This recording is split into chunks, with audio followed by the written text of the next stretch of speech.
Arancinis today.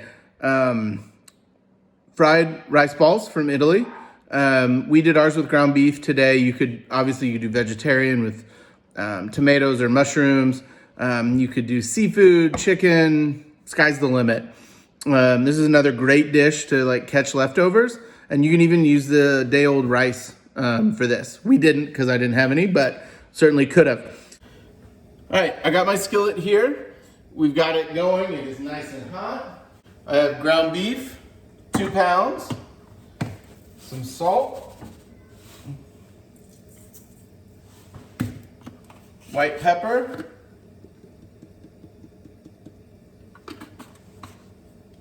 and then the Italian seasoning. So like I said, just a blend of dried Italian herbs. That's good stuff. It just makes it easier on you. The ratios in there are pretty good. They're blended well. I'll just give that a good dusting. And you'll note I'm not worried about mixing that all together first. I'm just gonna mix it up in the pan.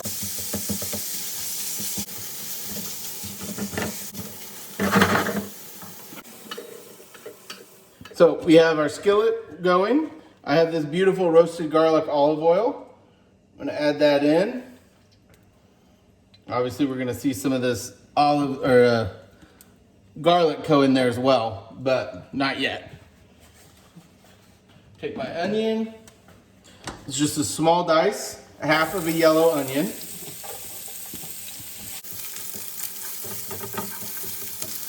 And so before we've been salting because we're looking to just sweat. I'm actually want to get some color on these. So I'm not stirring constantly because by letting it sit, we're gonna get that brown and that coloring, okay? So I will stir it occasionally because again, we don't want it to burn. But I'm seeing some good color there. I'm gonna give it about another 1.5 to 2 minutes. So see, I've got some browning, okay? Now I haven't fully caramelized these, okay? These are almost like a fried onion, okay? If we kept cooking these at this high heat, we would get that, but you'll see that the notes of color there. Those are intermingled all throughout and the rest are real right behind it. So in order to avoid any bitterness, burnt pieces of onion, I'm gonna move on to the next step, which is just a can of crushed tomatoes. So that was a really hot pan. You guys know I added it in 2 stages and I just stirred it while I added it. I did that because if I just dumped it all in, it would pop and get me, right? And I did not want to be got. My son's in the background scaring me. Hi, Barrett. Rah, he thinks he's a dinosaur. Barrett, you want to be on camera? Say hi, Barrett. Rah. I don't know. You're welcome, Barrett. He's very polite. I don't know how that happened. He didn't get it from me. All right, so now we're simmering this down. It looks great. I'm gonna add in garlic. So here's the deal. I don't care how much you add. If you really like the garlic, go nuts. If you don't, don't. I really like the garlic. So I'm gonna add a bunch because my wife and I, when we're eating this dish, love to get a whole clove of garlic and just take a bite of the rice ball with that. Delicious. And then we're gonna season this very similarly to how we season that beef, you guys. The Italian seasoning.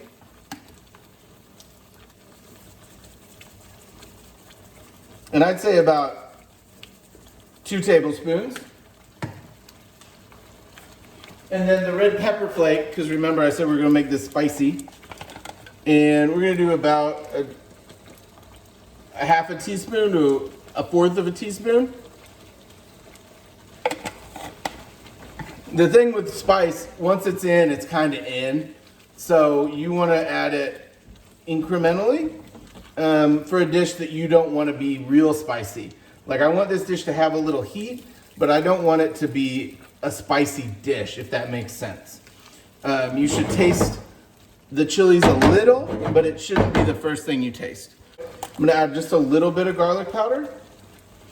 And that was like, guys, like 3 pinches. Just to finish that sauce off. I'm gonna actually stop right here. I'm gonna take it off the heat. So I have some ground beef here. Then I'm gonna add in cheese. And I'm just using some shredded Monterey Jack cheese. Now, mozzarella would work great, provolone, fontina, it doesn't matter. Any good melting cheese is gonna fit in great here. You'll note it's still hot. So I'm hoping the cheese drops the temperature down enough because we want it not super hot when we go to mix this. When we try to stuff the rice, which I've cooked here in my rice cooker, and I did it with beef stock, that's why it's this color. And then I let it cool. So we don't want hot rice and we don't really want super hot ground beef either. So as I'm mixing this up, I can, like, the steam's going away, it's cooling down. If you had time, and I guess I do, since this is, you know, happening in the weird hours of the day, you could take this and refrigerate it. So I'm gonna come in here and I'm gonna get a handful of rice. Once you've made your kind of rice ball, you're gonna use your thumb to make a divot, okay? And then you're gonna come back in with your meat and cheese and just fill that, okay? And then close her up, all right?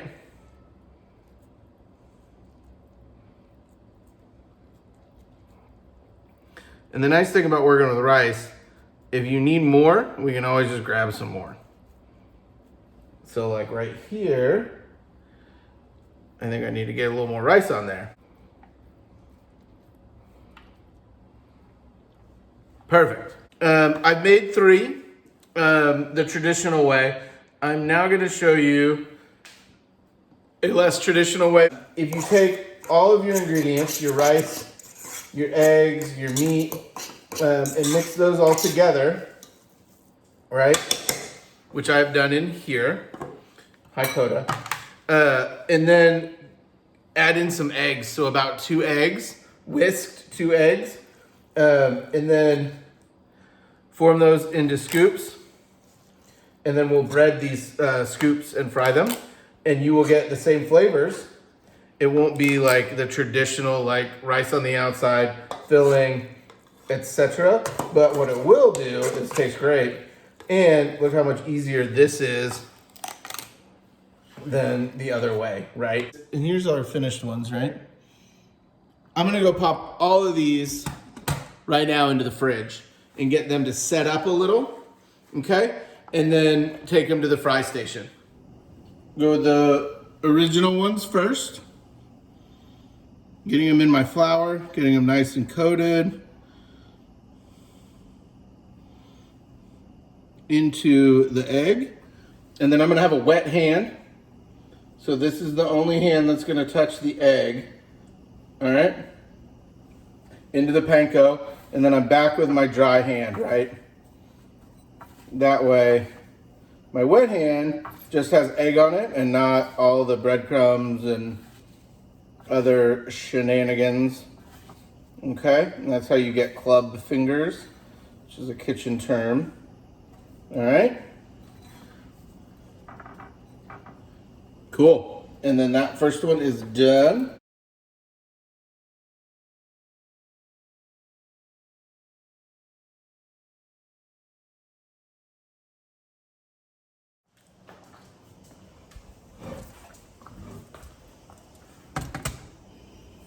All right.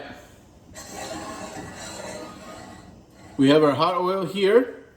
I have this back on the heat and I'm about to add the milk, but I'm gonna drop these first.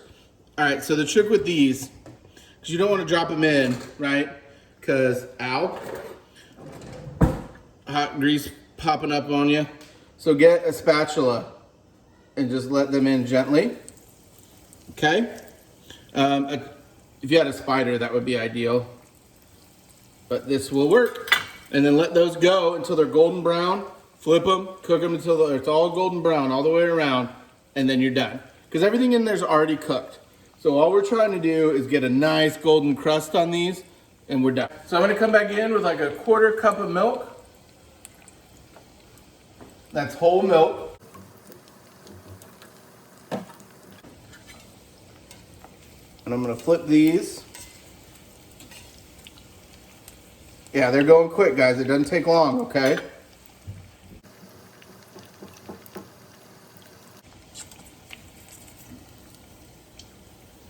Taking these out. Nice golden brown crust on those. Not overdone. Perfect. So, let's get a ladle.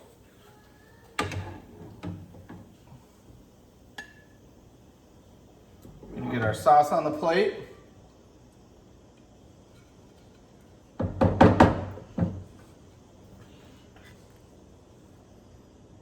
Down these go. Now, sprinkle these with a little Parmesan. We're good to go. One look at the plated dish here. It's beautiful. And that garlic is really gonna sing, I think. It's gonna be the star of the show. So let's dig in. Kind of want you to hear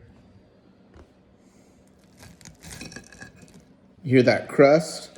See the steam coming out.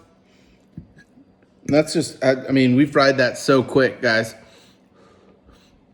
Was it like 2 minutes maybe? I mean, super fast.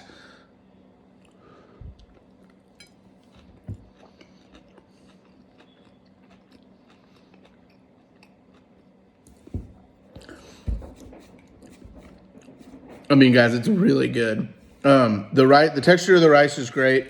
The crispy exterior is so good.